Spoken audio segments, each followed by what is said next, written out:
North Korea has rightfully built up a formidable military and acquired a nuclear weapons capability which are needed to deter American aggression, says Scott Rickard, a former American intelligence linguist and political analyst based in Orlando, the United States. Rickard made the remarks in an interview with PressTV while commenting on a top American nuclear expert's recent warning that any military strike against Pyongyang could trigger a prolonged bloody ground war.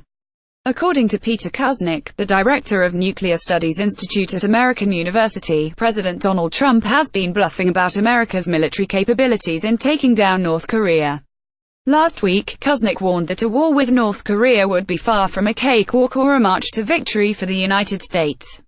The reality of using the military capabilities is not as great as Trump would like it to be, Kuznick said in an interview with RT. If there was a military solution, Trump would have acted on it long ago.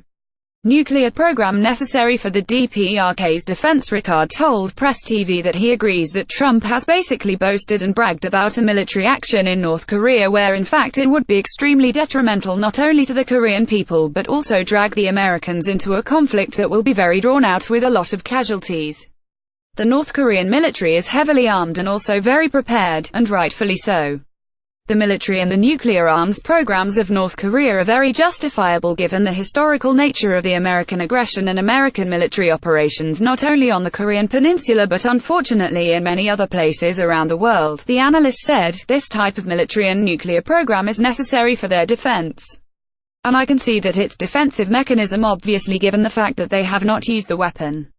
They are testing the weapons only, and they are using these weapons only as a means to actually create a better relationship with South Korea, he added. There have been recent developments whereby unification talks have become more common.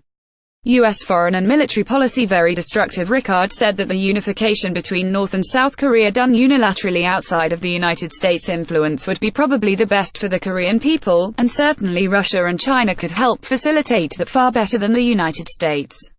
The United States has once again and always proven itself being incredibly aggressive and incredibly destructive in its foreign policy and military policy, he stated, and it is something that we don't see change unfortunately until we gotten our military-industrial complex and our political infrastructure under control.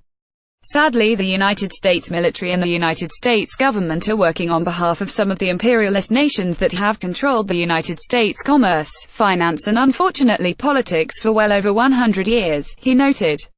And once the American people realize this, hopefully they will rise up and have a constructive coup against the oligarchs that have controlled the nation for over a century, the expert concluded.